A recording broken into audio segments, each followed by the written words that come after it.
Saya sudah diingatkan oleh protokol Pak Prabowo, tapi karena masih ada dua panelis kita yang belum menyampaikan pertanyaan, saya izin untuk keduanya ini menyampaikan pertanyaan secara jamak kosor. Jadi tidak satu-satu, berdua langsung berurutan, maksimal dua orang, maksimal 5 menit. Kemudian nanti Pak Prabowo menjawab sekaligus untuk dua pertanyaan dari Profesor Nasaruddin dan Pak Dr. Suko. Monggo dipersilahkan, Prof. Nasar. Assalamualaikum warahmatullahi wabarakatuh. Pak Prabowo yang baik, jujur ini kali kedua saya ketemu Bapak.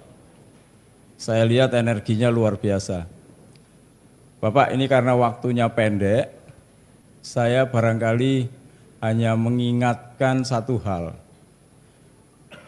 Bagi siapapun yang pernah menjadi mahasiswa di bidang ekonomi, Pak, ayahanda Bapak itu selalu kami sebut sebagai begawan ekonomi, the maestro of economics, kan gitu Pak. Karyanya yang monumental itu adalah soal pertumbuhan dan pemerataan. Nah, jika kelak Bapak menjadi presiden, Bapak itu akan menjadi dirijen sebuah orkestra besar yang kalau saya lihat di sini dari data yang saya punyai bahwa kita ini masih lemah dari sisi kebersamaan, harmoni. Ini sosial ya, Pak. Kemudian yang kedua, keberlanjutan lingkungan, environmental sustainability. Dan yang ketiga adalah kemandirian. Nah, Bapak bisa menjawab ini. Kita jujur sekarang kan ada dalam perangkap negara berpendapatan menengah, middle income trap. Sebelum COVID kita sempat turun menjadi lower, sekarang masuk lagi ke middle dan menuju upper middle income trap. Bapak, saya ingin menanyakan, Bapak punya exit strategi apa? Saya sudah belajar program Bapak, saya sangat suka itu di yang program-program yang ditawarkan di visi misi itu. Tapi Bapak sebagai dirijen sebuah orkestra besar pasti memerlukan satu garis exit strategi yang semua orang akan paham bahwa ekonomi kita itu akan tumbuh berkeadilan. Secara singkat saya katakan begini, Gini rasio kita agak jelek Pak belakangan. Kita naik ke upper middle income trap, tapi persoalannya kesenjangannya naik. Kata orang begini Pak, demokrasi ini udah meninggalkan kapitalisme. Demokrasi gak bisa lagi ngelit sebuah ekonomi yang adil. Ini saya ikut Pak Begawan kita dan sekarang itu terjadi ya Pak. Itu ayahanda Bapak. Kemudian yang kedua, pengangguran masih kembali Pak. Kembali, kita naik ke upper income trap tapi pengangguran kita naik. Lalu di ketenaga kerjaan ada persoalan ekspektasi upah tinggi dari para pekerja, tadi ada di program kita itu Bapak. Tetapi tidak pernah selesai di tingkat tripartit. Oke. Baik, tripartit antara pemerintah, negosiasinya selalu nggak pas sehingga perubahan upah buruh misalnya, itu ada persoalan di kita. Tidak pernah naik signifikan. Idealnya itu sekarang harus naik di atas 10%. Baik. Sehingga bisa menjadi patokan. Ini Cukup, saya percepat sedikit. Oke, sudah 4 menit. Di lingkungan yang harus dikejar adalah bagaimana kita menurunkan emisi karbon. Ini kalau ekonomi memang bicara angka terus ya Pak ya.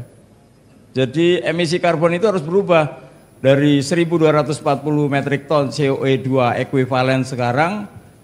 Kita itu di tahun 2019 masih 1.162 metric ton ekuivalen CO2 ekuivalen kita Pak. Jadi ini sudah melonjak dari tahun 2011 menjadi 66%. Sangat rawan di Indonesia nih. Cukup, yang terakhir kemandirian ekonomi Pak. Cukup Pak Nasar? Satu lagi, kemandirian ekonomi. Waktunya Pak Nasar. Mohon Independensi maaf, rasionya kita namanya import dependensi rasio kita masih punya persoalan. Ya. Saya kira itu yang saya tanyakan dan yang ini mungkin pesan sponsor saya, tapi juga saya melihat kenyataan yang penting. Oke. Sebagai orang yang mengelola pendidikan, apakah Bapak pernah berpikir tentang exit strategi untuk policy perpajakan untuk bidang pendidikan? Karena pendidikan ini pajaknya seperti perusahaan, Pak. Baik. Susah ngurusnya. Ya, Bagaimana baik. mungkin mau mengentas sekolah itu kalau kita punya persoalan di pajak? Terima kasih. Terima kasih Pak Nasar, luar biasa. Assalamualaikum warahmatullahi wabarakatuh. Pak Suko sebagai asobah bagian terakhir mohon tidak lebih dari 3 menit. Makasih Pak Prabowo, saya hormati. Pertanyaan pertama saya ini tidak terlalu penting mungkin, tapi saya sebagai peneliti komunikasi politik secara kualitatif, ada satu hal yang harus saya cerita, bahwa hasil kami itu Pak Prabowo disukai banyak orang karena gemoy. Nah, ini menarik Pak, menarik. Kira-kira kalau nanti saya bandingkan dengan K-pop itu kan juga geliat, cekatan dan sebagainya. Kira-kira ini ke depan mau diteruskan nggak Pak? Tari gemoy. Makanya dijawab enggak, terserah, ini penting. Yang kedua tadi sudah menekan kayak Bapak jadi dokter uji. Saya nggak nanya, cuman saya ingin perasaan Bapak secara pribadi. Jadi kita tahu bahwa etika politik kita ngeri. Semalam saya sudah menghabiskan menonton Gadis Kretek, film yang saya kira bagus sekali ya ditonton karena tahun 66 itu, 65 itu. Dan ini menurut saya 5 tahun lalu di Jakarta juga kasusnya politik identitas. Saya khawatir kondisi yang sekarang ini kan isinya caci maki, macam-macam, dan tadi Bapak dalam pidatonya menginginkan anak bangsa jangan tersobek seperti kata Pak Haidar Ali juga. Nah, harapan Bapak kira-kira etika politik seperti apa yang Bapak harapkan? Itu baik. Aja. Terima kasih. Terima kasih Pak Suko. Monggo Pak Prabowo. Silahkan, tadi ada beberapa pertanyaan. Sebagian mungkin bisa ditunda jawabannya, sebagian bisa dijawab sekarang. Tapi saya kira lebih bagus kalau Bapak bisa jawab sekarang dalam waktu tidak lebih dari 10 menit. Profesor Nazarudin. Nazarudin, ya. Nazarudin, baik. Jadi yang Bapak sampaikan sebetulnya mungkin ya akan terjawab dan terlihat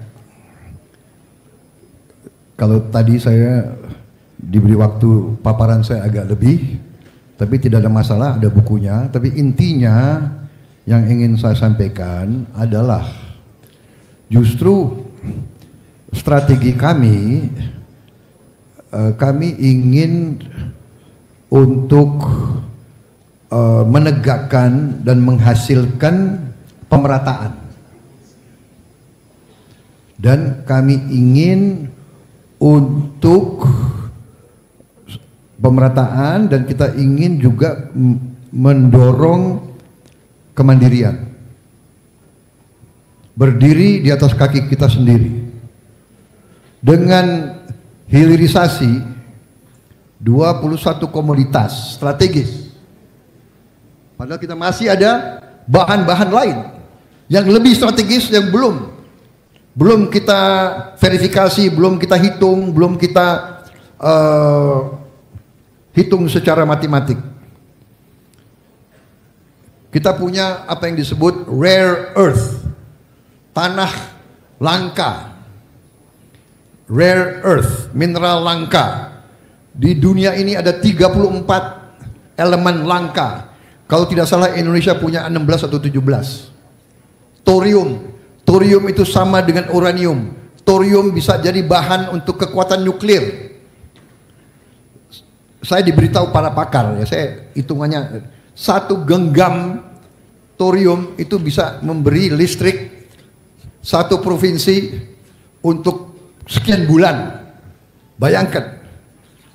Jadi ini semua strategi kita. Kalau kita lihat sebagai contoh ya, yang Bapak sebut Gini rasio masih benar, masih tidak bagus, pengangguran masih tidak bagus, Nah, semua yang kita rancang dalam strategi transformasi bangsa adalah mengadres itu. Umpamanya sebagai contoh, kita laksanakan program makan siang dan susu untuk anak-anak dan ibu hamil. Hitungan kita adalah kita butuh uang itu 39, kurang lebih 34 sampai 39 miliar dolar setahun. Nah, kalau itu akan beredar di mana? Sekolah-sekolah kita ada di mana?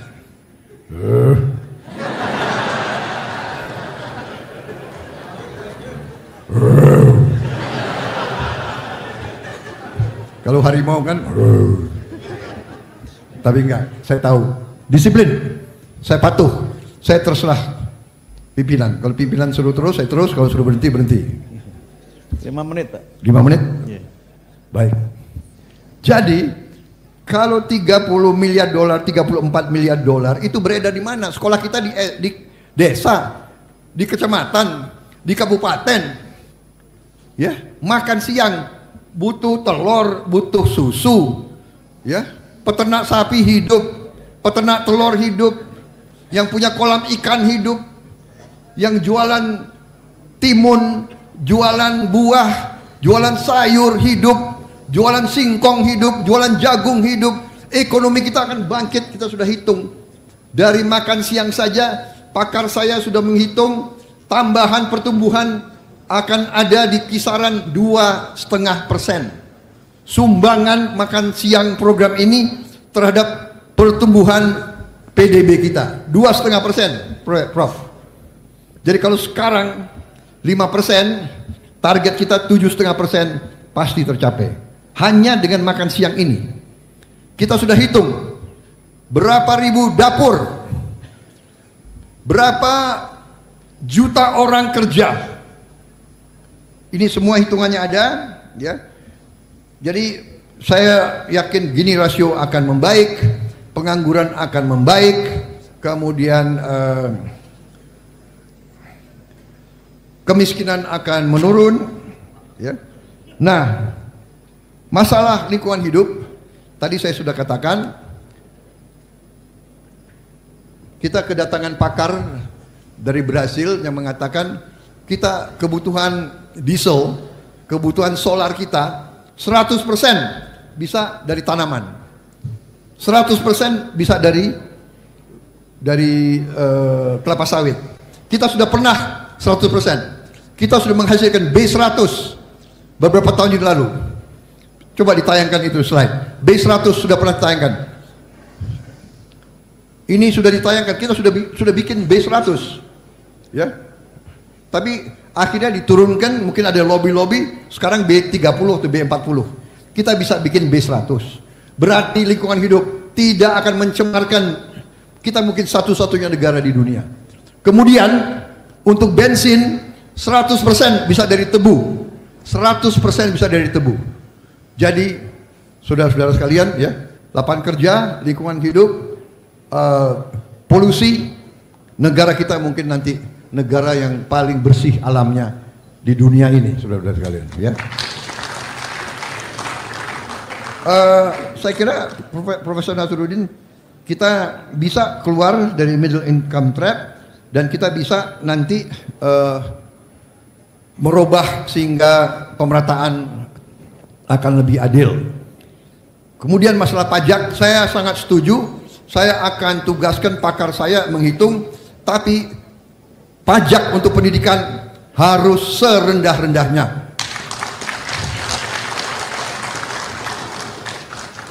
Kalau bisa kita hapus untuk pendidikan, kalau bisa, ya. Tapi harus rendah, gak masuk akal. Kenapa? Juga masih kalau tidak salah, kita pajak terhadap buku-buku sekolah, benar ya? Kemudian juga buku-buku import, biayanya masih tinggi. Di negara-negara yang maju, khusus untuk sekolah tidak ada biaya masuk untuk buku dari luar negeri. Tidak ada pajak. Karena ini kita harus memberdayakan tadi itu kelompok kelompok cendekiawan kita, kelompok teknokrat kita yang akan mengawaki transformasi ini. Kita butuh ratusan ribu insinyur, ratusan ribu sarjana, manajer yang akan kelola itu semua. Jadi kalau itu saya sangat mendukung. Tentunya saya harus diskusi dengan para pakar di bidang itu. Tapi itu sangat masuk akal. Kemudian yang terakhir, gimana saya harus jawab ya? Saya sendiri nggak ngerti apa itu gemoy-gemoy itu. Dan masalah joget itu kan saya sudah cerita bahwa itu mungkin masuk ke bawah sadar saya karena ya dulu kakek saya, orang tua saya zaman dulu kan nggak ada televisi, nggak ada TikTok, yang ada hanya wayang. Jadi budaya kita waktu itu ya hanya wayang. Tiap kali saya datang ke rumah kakek saya disambut seperti itu.